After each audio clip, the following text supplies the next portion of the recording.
कृष्ण ओम अज्ञानतिमिरान्धकारणञ्जनशलाकया चक्षुरुन्मिलितमेन तस्मै श्रीगुरुवे नमः। श्रीचैतन्यमनोभीष्टं स्थापितं येन भूतले स्वयं रूपकदा मह्यं ददाति स्वपदान्तिकं वन्देऽहं श्रीगुरु श्रीयुतपदकमलं श्रीगुरून् वैष्णवाचं श्रीरूपं साग्रजातं सगणरघुनाथान्वितं तं सजीवं साद्वैतं सावधूतं परिजनसहितं कृष्णचैतन्यदेवं श्रीराधाकृष्णपादान् सगणललिता श्रीविशाखान्विताश्च नारायणं नमस्कृत्यं नरं चैव नरोत्तमं देवीं सरस्वतीं व्यासं ततो जयमुदीरयेत्। सुनोतां सौकथा कृष्ण पुण्यश्रवणकीर्तनं हृदयन्तस्तु भद्राणि विद्रोहति सुरस्तां नष्टप्रायेषु भद्रेषु नित्यं भागवतसेव्या भगवती उत्तम श्लोके भक्तिर्भवति नैष्टिकी तदा रजस्तमो भावः कामलोभादयश्य चेतेति निरावृतं स्थितिः सत्त्वप्रसृति नित्यानंदम नमस्तुभ्यं प्रेमानंद प्रदायते कलौ कल्मस्य नाशाय जानवीपते नमो नमो महमद्न्याय कृष्ण प्रेम प्रदायते कृष्णाय कृष्ण चैतन्य नामिने गौरद्य शर्मा आजानुलंबित भुजो कनकावदातु संकीर्तने कपितरो कमलायताक्षो विश्वम्भरो द्विवरो युगधर्मपालो वन्दे जगत्प्रियकरो करुणावतारो नमस्ते काल सत्याय जगन्नाथाय सुताय च सवृत्याय सपुत्राय सकलत्राय ते नमो अवतीर्णो सा करुण्यो परिच्छिन्नो सतीश्वर श्रीकृष्ण चैतन्य मम श्रीकृष्ण चैतन्य मम दी हे कृष्ण करुणा सिंधु दीनबंधु जगतपतये गोपेश गोपिका कांत राधा कांत नमस्तुते तप्त कांचन गौरांगे श्री राधे वृंदावनेश्वरी वृषभानुसुते देवी प्रणमामि हरिप्रिय वाञ्छाकल्पतरुभ्यश्च कृपा सिन्धुभ्यो च पतितानां पावनेभ्यो वैष्णवेभ्यो नमः। जय श्री कृष्ण चैतन्य प्रभु नित्यानंद श्री अद्वैत गदाधर श्रीवासादि श्री गौर भक्तवृंद हरे कृष्ण कृष्ण कृष्ण हरे हरे हरे राम राम राम हरे हरे। तो इसमें हम लोग हरि नाम की महिमा सुन रहे थे। आज चौथा दिन है। बता रहे हैं कि हरि मन की सहायता से जप करना। जप में हमारा जो मन सहयोग करता है तो जप और अच्छा हो जाता है। बोलते हैं मन सूक्ष्म शरीर का सबसे कम सूक्ष्म पहलू है। यह मन एक सरल वस्तु है जिसे सतोगुण में वापस लाया जा सकता है। यदि हम जप करते समय मन को नियंत्रण में रखना चाहते हैं तो हमें उसके कार्य को सरल बनाना होगा। उसे रजोगुण के प्रभाव से अलग करके सतोगुण में स्थिर करना होगा। और जब अपने जप को प्रभावशाली बनाना चाहते हैं तो जो है मन जो है सूक्ष्म शरीर का सबसे सूक्ष्म पहलू है। इस मन को सरल बना देंगे और धीरे धीरे सतोगुण की तरफ वापस ला देंगे तब हम मन को नियंत्रित कर पाएंगे और उसके कार्य फिर सरल बना दिया है। सरल हो जाएगा मतलब वो बहुत ही सरलता से वश में हो जाएगा, नियंत्रण में आ जाएगा। कब? जब हम मन को सतोगुण की वृत्ति धारण कराएंगे, राजसी वृत्ति छोड़कर सात्विक वृत्ति को धारण कराएंगे तब मन हमारे कंट्रोल में आ जाएगा। बोलते हैं द्वितीय कुंजी केवल एक मात्र मंत्र का श्रवण करें।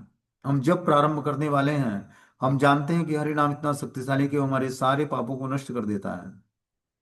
और जो कोई मात्र एक बार भी कृष्ण का नाम लेता है वह सर्वोच्च पूजनीय मनुष्य हो जाता है। एक बार कृष्ण नाम से ही पूज्य श्रेष्ठ समाकार। हम मन के स्वभाव से परिचित हैं और यह भी कि प्रमाद हमारा सबसे बड़ा अवरोध है। तथापि हम चकित रहते हैं कि किस प्रकार इस भागते हुए मन को वश में किया जाए और इसे हरि नाम पर एकाग्र किया जाए। बता रहे हैं कि जो है हम जब प्रारंभ करते हैं तो हम जानते हैं कि हरि नाम इतना शक्तिशाली कि वो हमारे सारे पापों को नष्ट कर देता है।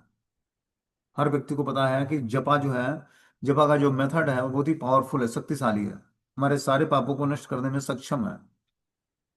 जो कोई मात्र एक बार भी कृष्ण का नाम लेता है वो सर्वोच्च पूजनीय मनुष्य हो जाता है। एक बार कृष्ण का नाम लेने से व्यक्ति सर्वोच्च पूजनीय हो जाता है, मतलब हर जगह पूजनीय बन जाता है क्योंकि कृष्ण का नाम बहुत ही मंगलकारी है। एक बार कृष्ण नाम से ही पूज्य श्रेष्ठ सभाकार।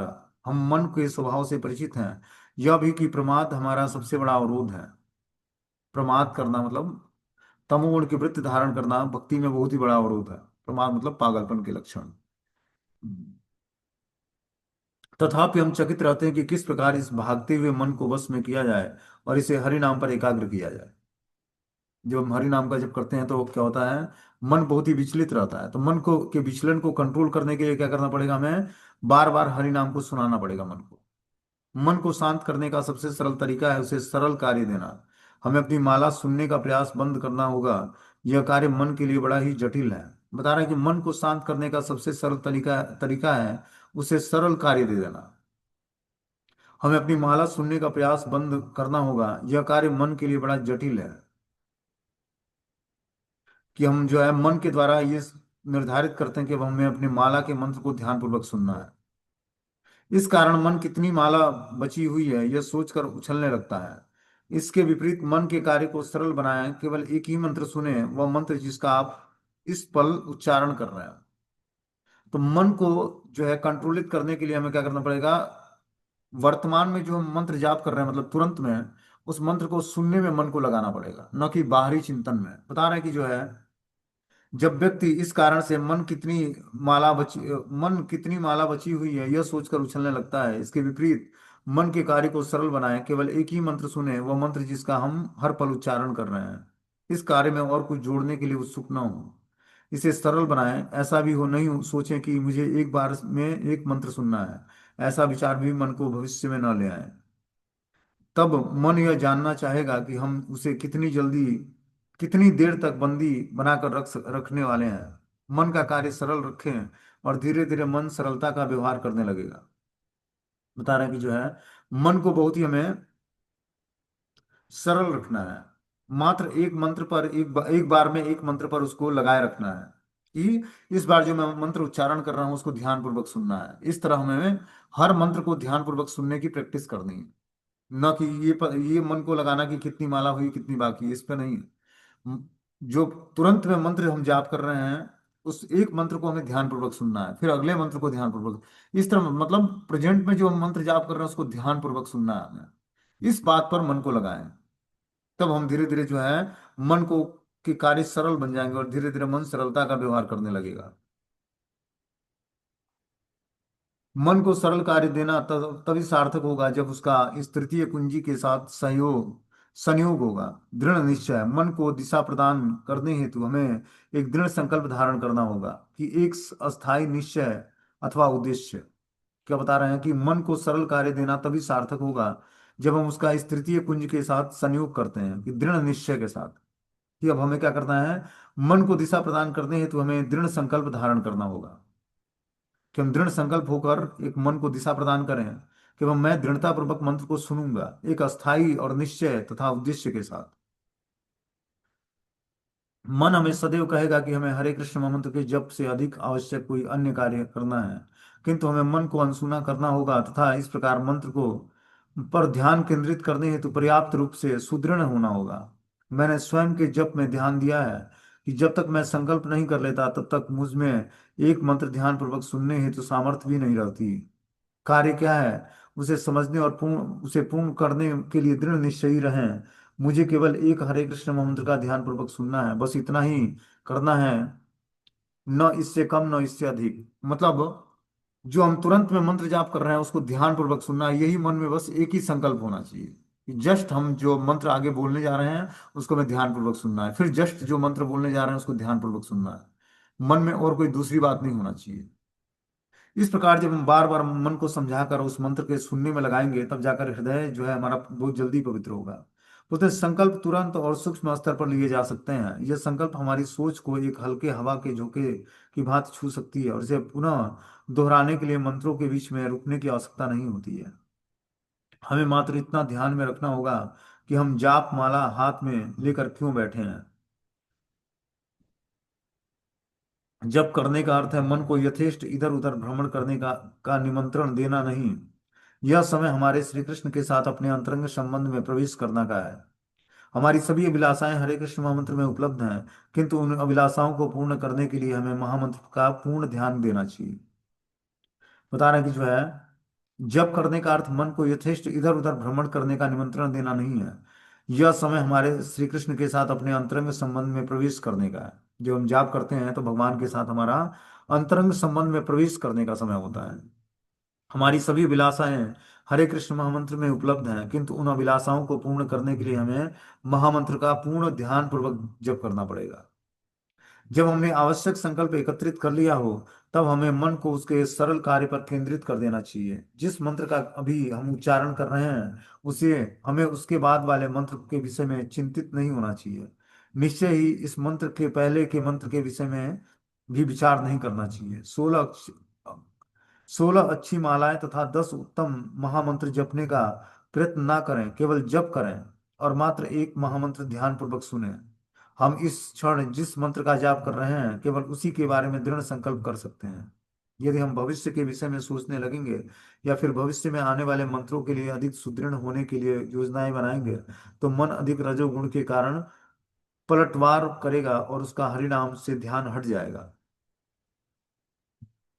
बता रहे हैं कि ध्यान पूर्वक जप करने का मतलब है कि जस्ट इस क्षण जो मैं मंत्र जाप कर रहा हूं, इसको हमें दृढ़ संकल्प के साथ ध्यान पूर्वक सुनना है। इस तरह हमें हर मंत्र के साथ एक संकल्प लेना है कि मैं हर मंत्रों को ध्यान पूर्वक, मतलब जो वर्तमान में जपा जा रहा है, जस्ट जो बोलने जा रहे हैं उसको ध्यान पूर्वक सुनना है, बस इतना ही अपने मन में बनाए रखना है।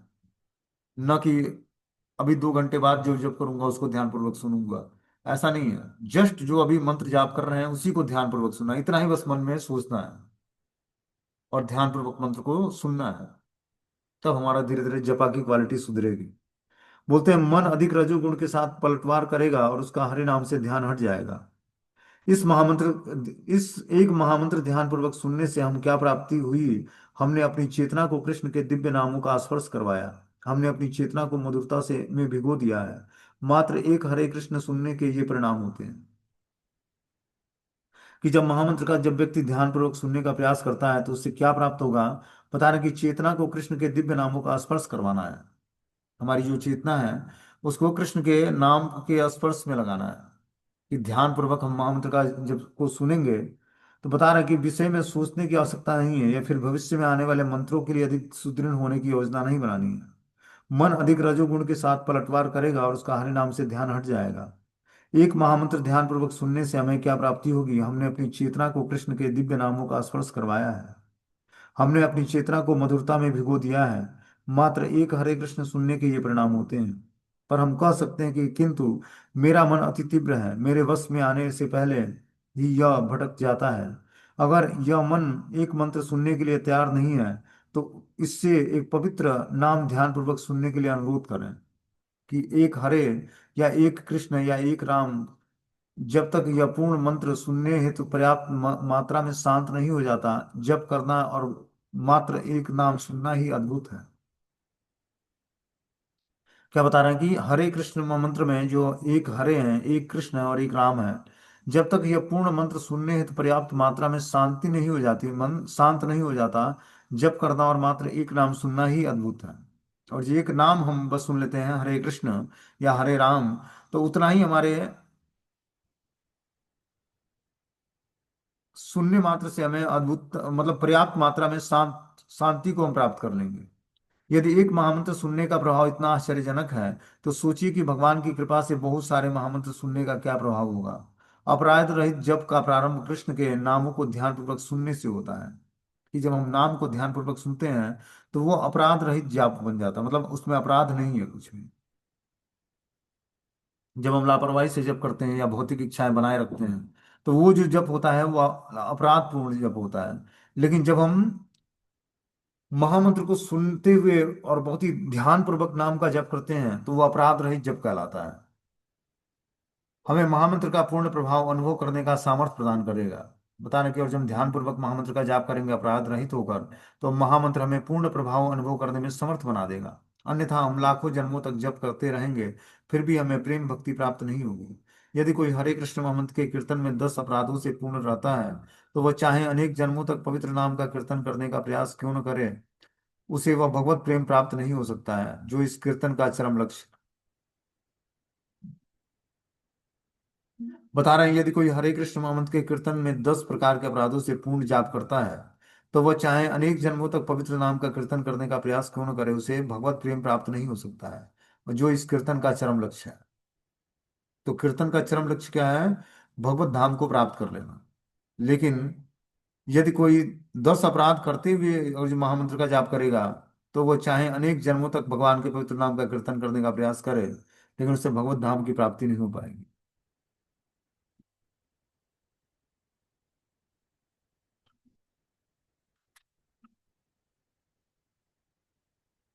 आगे बता रहे हैं जहां कहीं भी मन भटकता है उसके लिए हमें क्या करना चाहिए, चतुर्थ कुंजी बता रहे हैं। भगवत गीता में लिखा है कि यतो यतो निश्चलति मन चंचल स्थितम ततस्ततो नियम एतम दात्म न एव वसम न। मन अपनी चंचलता और स्थिरता के कारण जहां कहीं भी विचरण करता हो, मनुष्य को चाहिए कि उसे वहां से खींचे और अपने वश में लाए।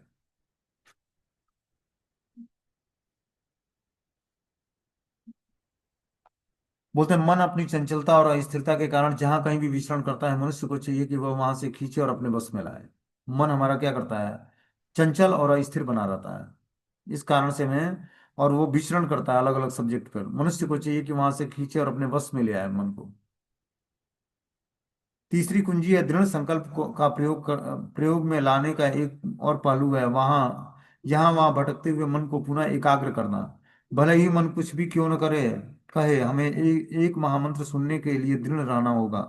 मन स्वभाव से उत्तेजित और अस्थिर है और चंचल और चपल है। यह अकारण ही एक विषय से दूसरे विषय में उछलने के लिए तत्पर रहता है, किंतु हमने अपना संकल्प धारण कर रखा है। हमने महामंत्र की ध्वनि को ध्यानपूर्वक सुनने का निर्णय किया है। इस संकल्प की पूर्ति के लिए हमें अपने मन को पुनः खींचकर इस श्रवण के सरल कार्य में लगाना होगा। क्या बता रहे हैं यहाँ पर? कि मन अपनी चंचलता और स्थिरता के कारण जहां कहीं भी विचरण करता है, मनुष्य को चाहिए कि उसे वहां से खींचे और अपने वश में करे। तो मन हमारा विचलित रहता है और हमें जपा में विक्षेपित करता है। तो बता रहे हैं मन को अपनी चंचलता और अस्थिरता के कारण जहां कहीं भी वो विचरण करता है, मनुष्य को चाहिए कि वहां से खींच कर अपने बस में ले आए। तीसरी कुंजी दृढ़ संकल्प का प्रयोग में लाने का एकमात्र और पहलू है कि वहां यहाँ वहां भटकते हुए मन को पुनः एकाग्र करना। भले ही मन कुछ भी क्यों न कहे, हमें एक महामंत्र सुनने के लिए दृढ़ रहना होगा। मन स्वभाव से उत्तेजित और स्थिर है और चंचल और चपल है। यह कारण अकारण ही एक विषय से दूसरे विषयों पर उलझने के कारण के लिए तत्पर रहता है, किंतु हमने अपना संकल्प धारण कर रखा है कि हमने महामंत्र की ध्वनि को ध्यानपूर्वक सुनने का निर्णय लिया है। इस संकल्प की पूर्ति के लिए हमें अपने मन को पुनः खींचकर इस श्रवण के सरल कार्य में लगाना होगा। तो यहाँ पर बता रहा है कि जो है, जब तक हम महामंत्र का जो जाप करते हैं उसको ध्यानपूर्वक श्रवण नहीं करेंगे, तब तक हमारा जपा जो है पूर्ण परफेक्शन नहीं देगा हमें। इसीलिए क्या करना है, महामंत्र को बोलना है और दृढ़ता पूर्वक दृढ़ संकल्प के साथ उसको सुनने का प्रयास करना है। दृढ़ संकल्प को प्रयोग में लाने का एकमात्र पहलू है यहाँ वहां भटकते मन को पुनः एकाग्र करना। भले ही मन कुछ भी क्यों न करे, हमें एक महामंत्र सुनने के लिए दृढ़ रहना ही होगा। मन स्वभाव से उत्तेजित और अस्थिर है, चंचल और चपल है। यह अकारण ही एक विषय से दूसरे विषय में उलझने के लिए तत्पर रहता है, किंतु हमने अपना संकल्प धारण कर रखा है। हमने महामंत्र की ध्वनि को ध्यानपूर्वक सुनने का निर्णय लिया है। कि हमें संकल्प लेना होगा कि हमें महामंत्र की ध्वनि को ध्यानपूर्वक सुनना है। इस संकल्प की पूर्ति के लिए हमें अपने मन को पुनः खींचकर इस श्रवण के सरल कार्य में लगाना होगा। कि जो हम महामंत्र उच्चारण करते हैं, उस मंत्र को सुनने के लिए बार बार हमें अपने मन को पुनः खींचकर भौतिक विषयों से और श्रवण के सरल कार्य में लगाना होगा कि हम महामंत्र को ध्यानपूर्वक सुन पाए। पांचवी कुंजी बता रहे हैं कि अनासक्ति। जप करने में स्वतंत्रता तब मिलती है जब हम उस मंत्र पर ध्यान केंद्रित करते हैं जिससे हम अभी जप रहे हैं। यदि हमने पिछले कई सौ मंत्र अत्यधिक निम्न स्तरीय ढंग से जपे हैं, तो भी हम उन्हें पुनः नहीं जप सकते और न ही हम यह जान सकते हैं कि हम भविष्य में मंत्रों को जपते समय उसे ध्यानपूर्वक सुनेंगे। अतः हमें भूतकाल और भविष्य से अनासक्त रहकर जप करना होगा और अपना सारा ध्यान अपने वर्तमान के सुनने में के प्रयास में केंद्रित करना होगा। क्या बता रहे हैं कि जप करने में स्वतंत्रता तब मिलती है जब हम मंत्र पर ध्यान केंद्रित करते हैं। तो हम मंत्र जाप करके अपने को स्वतंत्र फील करेंगे। जिसे हम अभी जप रहे हैं, यदि हमने पिछले कई सौ मंत्र अत्यधिक निम्न स्तर पर ढंग से जपा है, तो भी हमें उन्हें पुनः नहीं जप सकते और न ही हम यह जान सकते हैं कि यह भविष्य में मंत्रों को जपते समय उसे ध्यानपूर्वक सुनेंगे। अतः हमें भूतकाल और भविष्य से अनासक्त रहकर जप करना होगा और सारा ध्यान अपने वर्तमान के सुनने के प्रयास में केंद्रित करना होगा। तो यहाँ पर बता रहे हैं कि जो है, भविष्य में मंत्रों को जपते समय उसे ध्यानपूर्वक सुनना चाहिए। अतएव हमें भूत और वर्तमान काल से अनासक्त रहकर जप करना होगा और सारा ध्यान अपने वर्तमान के जपा को सुनने के प्रयास पर केंद्रित करना होगा। तब जाकर हमारा जो है जपा हम सुन पाएंगे।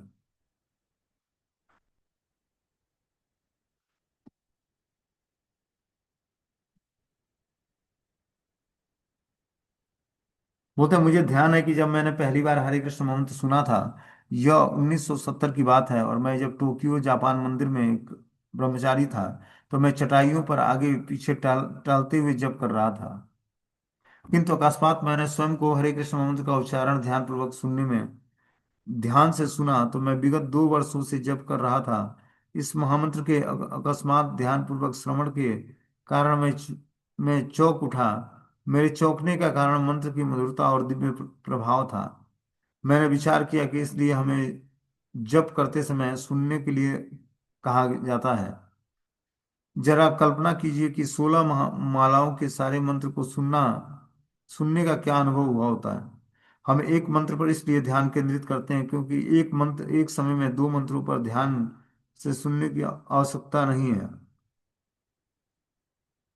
16 मालाओं में सभी मंत्रों पर ध्यान देने का तो प्रश्न ही नहीं उठता। जिस मंत्र का हम अभी इसी क्षण उच्चारण कर रहे हैं, हम केवल उसी मंत्र को ध्यानपूर्वक सुनने का सामर्थ्य रखते हैं। इसलिए हमें मन को इस ध्यानपूर्वक श्रवण के कार्य में बार बार खींचकर वापस लाते रहना चाहिए। इस कार्य को करने की प्रतिज्ञा करने तथा मन को सदैव खींचकर इस कार्य को संपन्न करने में लगाना चाहिए। तो बता रहे हैं यहाँ पर कि हम एक मंत्र पर इसलिए ध्यान केंद्रित करते हैं क्योंकि एक समय में दो मंत्रों को ध्यान से सुनना असंभव होता है। 16 माला में सभी मंत्रों को पर ध्यान देने का तो प्रश्न ही नहीं उठता।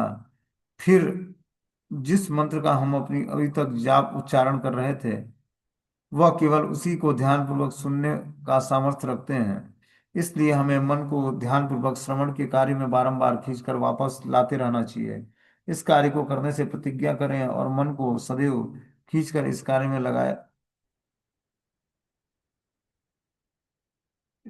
लगाए रखना होगा। आगे बता रहे हैं कि जिस भक्तों ने इस तकनीकी का प्रयोग किया, उन्होंने ध्यान दिया, उसका मन मंत्र के प्रथम भाग में पटकता है और मंत्र के दूसरे भाग में पहुंचने पर एकाग्र नहीं हो पाता। तनिक भी चिंता न करें, अपने मन को खींचकर वश में रखने और राम की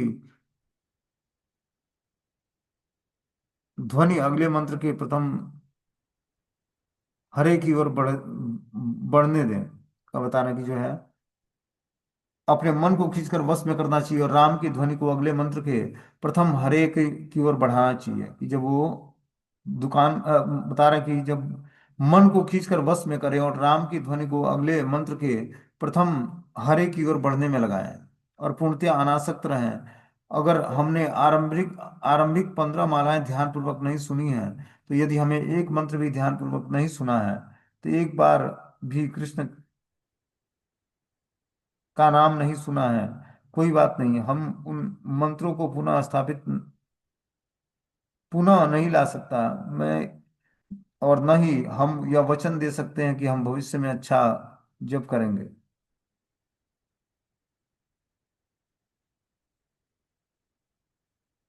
हमारे पास केवल इतना ही स्वतंत्रता है कि हम उस उच्चारण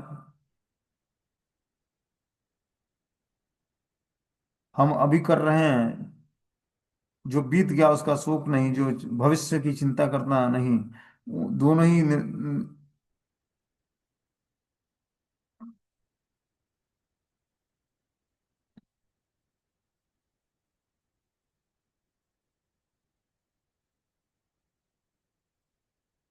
बोलते हैं।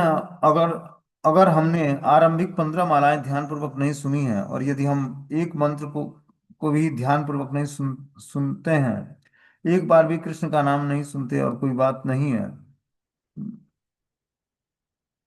हम उन मंत्रों को पुनः नहीं ला सकते और न ही हम यह वचन दे सकते हैं कि भविष्य एक मंत्र को सुन सकते हो।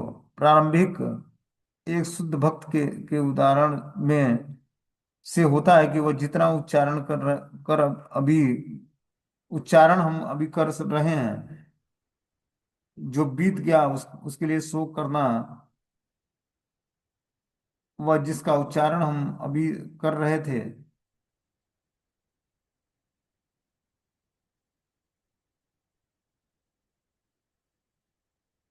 बता रहे हैं कि जो है एक बार भी कृष्ण का नाम नहीं सुना है, कोई बात नहीं। हम उन मंत्रों को पुनः नहीं ला सकते और न ही हम यह वचन दे सकते हैं कि एक मंत्र को सुन सकते कि हम भविष्य में अच्छा जप करेंगे। हमारे पास केवल इतना ही शक्ति है कि हम उस मंत्र को सुन सकें।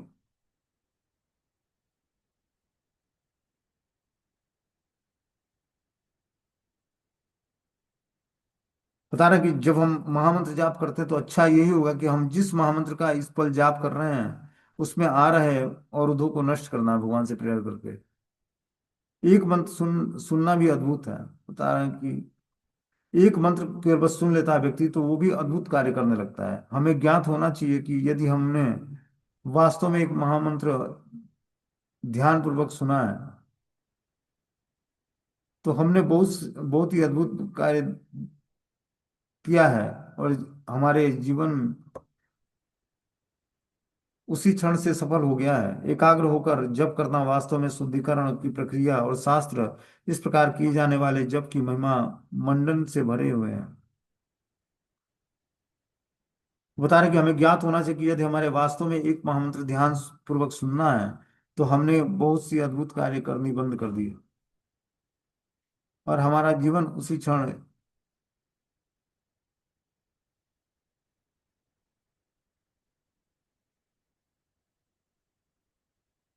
यदि हमने वास्तव में एक महामंत्र भी ध्यान पूर्वक सुना है तो हमने बहुत ही अद्भुत कार्य किया है और हमारा जीवन उसी क्षण से सफल हो गया। एकाग्र होकर जप करना वास्तव में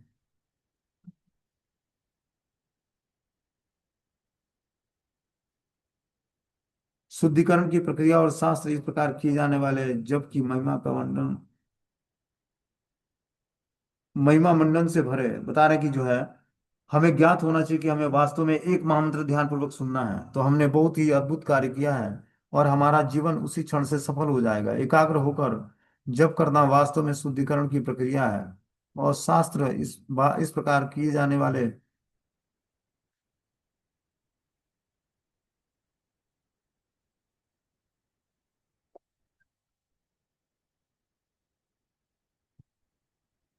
इसलिए अनासक्त रहना हमारे लिए सहायक सिद्ध होता है। हमें यह समझना हो चाहिए कि केवल एक महामंत्र ध्यान पूर्वक सुनना भी कितना अद्भुत है।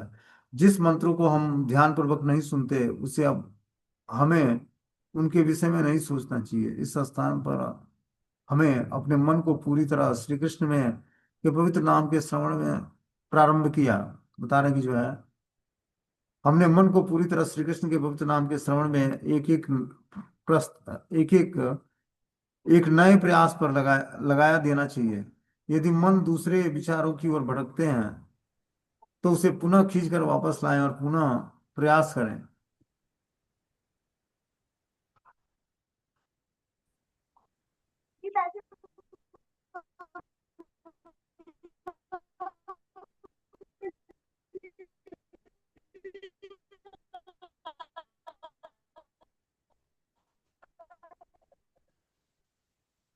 बोले हम हमें यह समझना चाहिए कि केवल एक मंत्र ध्यान पूर्वक सुनना भी कितना अद्भुत है। जिस मंत्रों को हमने ध्यान पूर्वक नहीं सुना उसे उनके विषय में नहीं सोचना चाहिए। इसके स्थान पर हमें अपने मन को पूरी तरह श्री कृष्ण के पवित्र नाम के स्मरण में एक नए प्रयास पर लगा देना चाहिए। यदि मन दूसरे विचारों की ओर भटकने लगे तो उसे पुनः खींचकर वापस लाएं और पुनः प्रयास करें। श्री कृष्ण की कृपा से हमारे पास यह स्वतंत्रता तो है ही। तो जब हम महामंत्र का जाप करते हैं तो उसमें बहुत सारे हमारे मन के द्वारा विचलन उत्पन्न होता है और हम मन तो जाप तो कर रहे होते हैं लेकिन मंत्र सुन नहीं रहे होते। उसी प्रक्रिया का यहाँ पर उदाहरण दिया गया है कि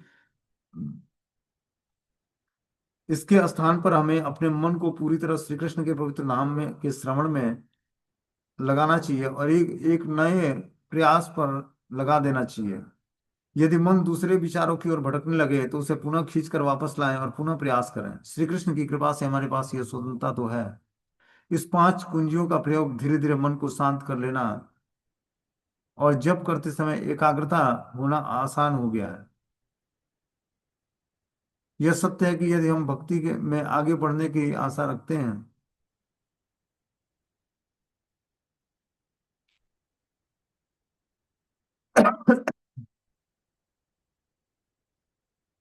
भक्ति में आगे बढ़ने की आशा रखते हैं तो प्रत्येक पग पर हमें श्री कृष्ण की कृपा की आवश्यकता है। इसके लिए हमें दृढ़ निश्चय के साथ कृष्ण के नाम सुनने के अपनी स्वतंत्रता का सही उपयोग तो कर ही सकते हैं। श्री कृष्ण के नामों में हमारी आस्था के अनुसार हमें एक मंत्र सुनने का प्रयत्न करना चाहिए। वो मंत्र के उस मंत्र जिसका हम इस क्षण उच्चारण कर रहे हैं।